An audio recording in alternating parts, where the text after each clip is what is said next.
traditionnel bi mais on l'a connu grâce ak internet am na yu baax am na yoo xamante ni tamit baaxut lu mel ni phénomène fake news. effectivement Pape Cheikh ñu ngi ko doon waxtaanee mardi prochain balaa loolu rek xanaa may nuyu téléspectateurs yeewu leen ak ñi ngay xam ne ñoom saa yu nekk ñooy toog di seetaan TFM donc ñu indi leen tey benn mini reportage bu ñu def ci fake news lan mooy fake news fan la fake news di jógee ak yan solution la ñu mën a apporter aussi ci fake news ñu seetaan reportage bi te ñëwaat waxtaan ci sur le plateau. Comme son nom l'indique nu ko ñëpp xamee mooy une fausse information. waaw ñu bëri lu ñu koy gis ci réseaux sociaux yi ak ci site internet yi waaw ak plateforme yi. personnellement man li ma ci xam mooy comme je l'entends rek quoi fake news mooy c'est de l'information mensongère loo xam ne amul bon lu existé wul quoi en fait information bu existé wul. d'habitude même da ngay gis par course à l'information dañoo gis ne les médias sociaux ñoom tamit dinañ am benn instant boo xamante ne dañuy. profité jël information dugal ko sans pour autant ñu vérifier information bi waaw fekk au fond soo duggee fake news la quoi ñoom ils ne cherchent même pas à savoir c'est juste pour avoir les clics. En fait man je me dis que c'est benn moyen de kii la benn moyen de clic la benn moyen de ressource la tamit quoi parce que imaginez comme par exemple plateforme kii les plateformes d'information comme par exemple les sites en ligne. ñoom souvent bu ñu soxlaa ay clics ak yooyu noonu dañuy faral di dugal comme contenu des intox yi c'est-à-dire ce sont les fake news. benn côté mooy la personne l'artiste elle-même waaw léegi ba foo xamante ne su demee ba xamante ne gisatul ni ñu ngi wax ci moom si wax mooy créer fake news parce que elle n'est plus au devant de la scène sites yi waxatuñ ci moom waaw réseaux sociaux yi waxatuñ ci moom si wax mooy créer fake news. créer benn affaire boo xamante ne day pousser nit ñi à ce que ñuy wax ci moom quoi. comme un citoyen lambda boo xam ne xamul dara ci affaire yi bon mun na gis benn gros titre yaakaar ne leneen lu existé la quoi mu jël clic bi mu jël kii bi bon genre soit souris wala jël téléphone am cliquer ci rien que pour xool information bi. beneen côté bi mooy site internet yeeg plateforme yi am na benn kii bu ñuy soxla quoi clic nombre de clics bu ñuy soxla de ce fait dañuy créer fake news. pour pousser les gens à ce que ñuy cliquer di xool ku ci mel ni benn sénégalais lambda boo xam ne il ne maîtrise pas du jëm ci réseaux sociaux yi ay affaire de clic yooyu moom su gisee rek day dugg automatiquement juste pour am information parce que mën nga am titre boo xamante ne day rëy alors que soo duggee ci biir doo fa gis contenu mu nekk zéro quoi au juste ñoom clic bi lañ ci soxla. léegi souvent loolu mooy waral nag ñoom ñuy am benn moyen de ressource pour seen contenu yi quoi ak pour seen plateforme yi. yan solution lañ ci xalaat mooy sanctionner ñi di ko def parce que suñu leen sanctionné wul dañuy continuer di def. bon je pense que pour le moment sax y a déjà une solution qui existe parce que am na benn loi boo xam ne ça a été voté pour tout ce qui est intox donc solution bi mooy juste appliquer la loi. te information nit ki mën nga ko jàpp. mu ne la information dama ko gis ci réseaux sociaux yi ma reprendre ko parce que ñëpp ay reprendre les mêmes informations dina jafe trop pour nga sanctionner benn nit alors que nga bàyyi les autres te soo xool ñoom ñoo bokk les mêmes informations yi. Voilà quelques personnes rencontrées par Merry Diouf kenn ku nekk joxe xalaatam ci phénomène fake news c'est des infos yoo xamante ni du dëgg. Effectivement ce sont de fausses informations. mais yomb a gëm gaaw a gëm ndax niñ koy defaree mooy nekk. voilà di nuru dëgg daal. voilà dafay en fait dafay gaaw day def effet viral. doo ko mën a sax contrôler te doo xam en fait fan lay jógee yow di nga xam nekk nouvelle bi génn na mais. pour ñu wax la exactement voilà kan moo ko lancé ak fan la jógee doo ko xam donc comme ñoom ñii ni ñu ko waxee les avis sont très partagés am na ñoo xamante ne nii dañ koy def parce que voilà affaire de gossip la affaire de toog waxtaanante jëwante léegi ci jëw boobu la nit ñi di jël ku nekk di wax ba mu tombé nag ci benn on va dire nopp benn nit boo xamante ne peut-être yor na benn sitam nga xamante ne il est à la recherche de clics donc mu def ko nouvelle bi def ko noonu pour avoir du buzz pour avoir un nombre de clics pour moom sitam am na ñoo xamante ne tamit par exemple dañuy ñëw def benn titre bu graaw ba nga xamante ne yow boo ko ubbee di nga foog ne c'est très tendance genre titre yooyu urgent bind dara. voilà boo ci duggee ndekete titre bi xaajul bay bokk. wala benn photo la ak ñaari phrase voilà benn photo la ak donc ça c'est pour les clics en fait. parce que à chaque clic ñoom dañ ci am dara. par contre man fake news baaxul. mais ñi may gën a mere mooy ñiy reprendre parce que souvent la plupart des sites et chaînes YouTube que nous avons ak yenn médias yi du ñu vérifier information dañuy jël benn nouvelle rek partager ko waaw effectivement parce que xam nga loolooy danger fake news parce que bu ko nit jëlee le news ou bien la news est tellement invraisemblable que da ngay naan non lii mënul nekk lu dul dëgg te au lieu ñuy jël seen téléphone woote wala peut-être jéem a joindre la personne concernée dañuy naan que voilà lii man maa koy en fait c'est la course à l'information course à la première le premier arrivé fausse information lañ koy waxee mais ñoom dañuy bëgg ñoom ñoo njëkk am information bi ñoom ñoo ko njëkk a jàllale ñee tamit dañuy def te boo seetloo c'est les mêmes fautes que tu retrouves dans un site que tu retrouves sur un dans un autre site. Le problème c'est qu'ils essaient pas de changer quoi que ce soit dañuy copier fii coller fële et je pense que le problème bi tax muy continuer mooy les gens ne prennent pas le temps de porter plainte contre nit yi leen dugalal fausse information.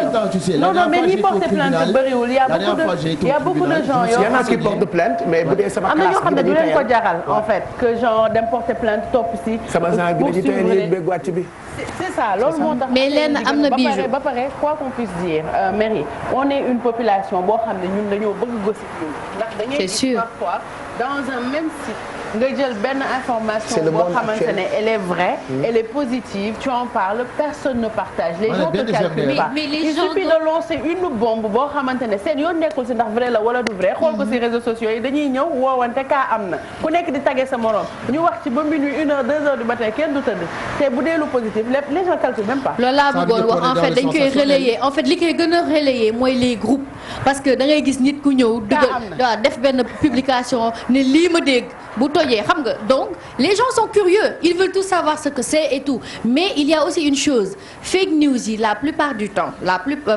pas la plupart du temps mais souvent waxuma nag diw wala diw moo koy def mais souvent da ngay gis benn nit boo xamante ne dafa soxla actuellement ñu wax ci moom peut-être parce que dafay préparer dara ou bien parce que la personne a besoin qu'on parle d'elle donc day dem rek gis benn xaritam y en a qui sont commandités par une autre personne am na yoo xamante ni par nit ki ñuy bind voilà nit ki ñuy bind ci boppam moo koy kii pour parce que voilà elle veut qu'on parle d'elle-même am na ñoo xamante ne nag dañuy nekk en guerre contre une personne il suffit que ñu am les moyens am un site internet à leur disposition mën a fay xaalis parce que quoi qu'on en dise l'argent c'est le nerf de la guerre soo ko amee rek mooy loolu am na ñoo xamante ne ils ferment les yeux sur l'éthique et la déontologie donc dañuy dem ci koo xamante ne mën nañ la pousse benn 1,5 million 2,5 millions chaque jour boo xëyee di wax ci diw gi lu bon chaque jour boo xëyee di ci wax donc loolu tamit sorte de fake news la boo xamante ne nii c'est devenu monnaie courante et ce qui est important à dire c'est que c'est pas juste le cas du Sénégal c'est un fait majeur général mondial c'est partout muy Sénégal muy France muy États-Unis fu nekk mais c'est à divers degrés on va dire finalement tous les moyens sont bons pour vendre l'information pour se faire de l'argent plutôt. Surtout pour avoir du fou, surtout pour avoir le succès. Surtout le succès a rendu fou les gens. Non, moi je dirais pas succès parce que voilà c'est le buzz. Parce que quand on parle kii wax na ko kii chanteur bi. Le pire c'est quoi ça dure pas longtemps. Soxor voilà c'est comme battement dellu yamb yi rek ni ñu ko tuddee. non mais c'est un buzz virtuel. c'est pas buzz après c'est fini ñu jàll ci keneen beneen buzz. waaw mbamb reyul weer de Sénégal de par semaine la ñuy mbamb dara. bu ñu mbambee lii après tegaat ci quelques jours mbambaat. c'est ça ki ñu recevoir woon mardi passé loolu la wax nee na avant c'était le succès te c'était difficile d'avoir du succès. da nga koy liggéey non da ngay liggéey pour. da nga koy liggéey maintenant c'est le buzz léegi mën nga sol sax sa benn yére bu bon. succès yombutoon de. ñu photo ko def ko. loolu rek mën na la génnee ci kanam. nga buzz voilà. parce que tout simplement on léegi xam-xam. jiitalutuñu ko. voilà léegi lan la ñu jiital moom mooy yére. le physique daal le physique. le paraître loolu la ñu kooku mooy nit kooku mooy mais xam-xam. et la célébrité. nit ñi ça n'intéresse même plus. mais comment on en est arrivé là. est-ce que c'est pas la question qu'on doit se poser. comment on en est arrivé à ce que les gens. effectivement il y a le narcissisme qui est développé qui est poussé à un point boo xamante ne la personne ne voit plus qu'elle-même. Internet le développement d'Internet les réseaux sociaux la mondialisation parce que tout vient avec ses aspects positifs ak aussi aussi aspect même les anonymes négatif. se prennent pour des vedettes. Mais c'est ça. ndax téléphone rek. C'est incroyable. Ça je veux dire c'est un truc. C'est-à-dire quand je vois mes petites sœurs ma petite princesse que j'embrasse suñu chat bi elle se prend pour Beyoncé c'est-à-dire anniversaire am sax day remercier public am c'est des vidéos maa ngi leen di gërëm et tout ça donc man je tombe des nues nous à l'époque pour nga feeñ wala pour nga am succès c'était la croix et la bannière. Mérite la woon. Mais bon mais Baïcha, est-ce qu'il faudrait pas faire la différence entre succès et buzz? Si, il y a une grande différence. Le succès c'est des étapes. Je veux dire ba nga xamante ne yow taxaw nga. ne voilà lii la et loolu du dañ bu boobaa succès bi du dañ. Tu vois alors que le buzz éphémère on va prendre je donne un petit exemple une bijou qui met une robe ou un truc on va mettre un petit truc sur le net pour dire que voilà ça c'est bijou et on passera à une autre personne. On passera à une Bacho on passera sur quelqu'un d'autre. Mais je veux dire que man su ma doon xeex man tey succès lay xeex.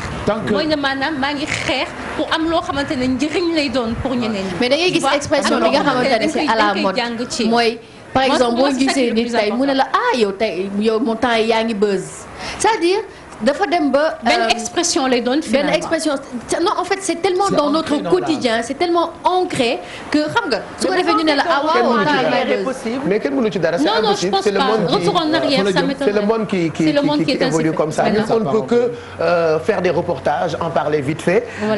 Sensibiliser ci nit ñi faites très attention mais il y a tellement de bonnes choses avec le digital ak internet bi mais fake news yi moom en tout cas yéen ñi bëgg ay information bëgg ay cas neex na mais daal ngeen di ci dem ndànk parce que fake news daf lay bàkkaarloo. waaye bëgg kaa ba mel ni Corombaar Ndiaye moom yàlla nañ ci yàlla musal. ma yokkal juste toujours si Yeewu Tic alors il y a WhatsApp boo xamante ne nii il y a une nouvelle fonctionnalité qui a fait son apparition sur WhatsApp donc WhatsApp dañuy gis ne que de plus en plus dañuy jéem développer application boobu donc c'est une innovation qui est présentée sur le site web whatsapp.ani.do donc la fonctionnalité rappel WhatsApp a fait son apparition sur la messagerie donc léegi avec WhatsApp dafay am rappel. comme rappel mooy lan. rappel comme par exemple nit ki woo la nga fàtte mënoo ko rappeler da lay yónnee notification ne la diw woo na la est-ce que nga rappeler ko. c'est bien ça. voilà j'ai vu aussi que léegi WhatsApp am na double appel. am na double appel même sur les groupes et tout en fait ils sont en train vraiment de faire évoluer WhatsApp maintenant la question qu'on se pose c'est est-ce que évolution boobu dañuy dem si mu nekk lu payant wala. À mon avis, oui. Ça, c'est truc. À mon avis, oui.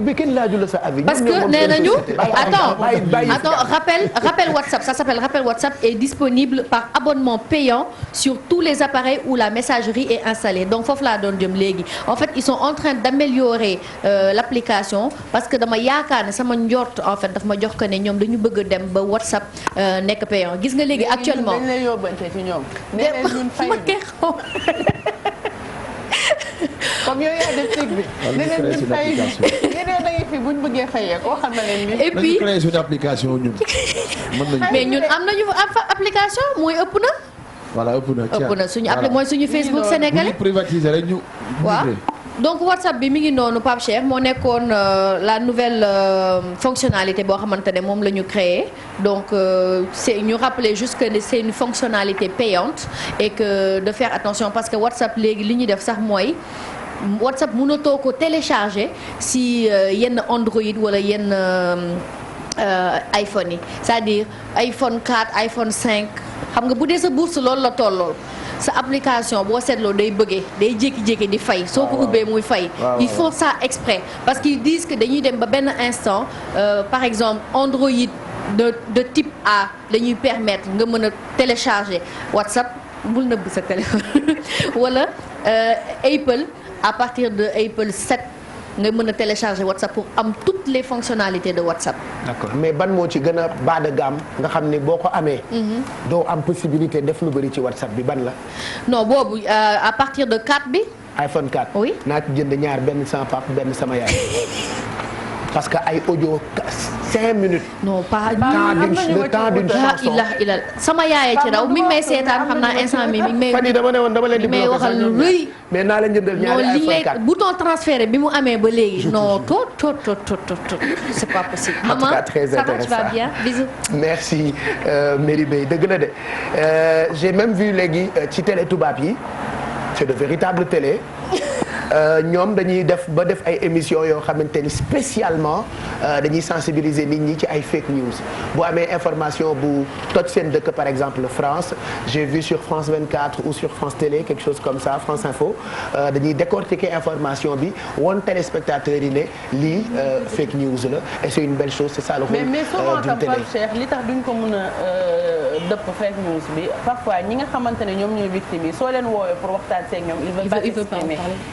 Donc après je sais pas en fait ñoom duñu woo sax victimes yi dañuy parce que ak internet bi léegi tu as la possibilité de xool image bi fan la jógee image bi ci ban affaire la woon image bi lan la woon lan moo taxoon lii ak laak la c'est comme par exemple bi ñuy def campagne doy na campagne doy na bi c'était pour la violence c'est contre la violence faite aux femmes il y avait Bijou il y avait beaucoup de célébrités mais pendant campagne électorale yi dañu ko utiliser comme quoi ñoom ñoo jóg pour wax ni gouvernement wu Macky Sall doy na tu vois loolu tam fake news la et je pense que loolu mooy fake news de l'année am na itam beneen pata bu doon dugg ci oto xaju ci ñu ne Amadou Sall la doomu président Macky Sall alors que c'était pas vrai juróon na ay coow ku nekk naan wee doomu président day yàq xaalis et tout ça xamuñu sax fake news li mu mën a indi ci lu bon ci dommage ñoom sax duñ ci fi muy dem ba egg weddi bi peut-être parfois du fa egg donc après toi tu peux rester chez toi en ayant la mauvaise information ba pare nga jël sa avis basé et souvent les gens victimes comme Bijou l'a dit duñu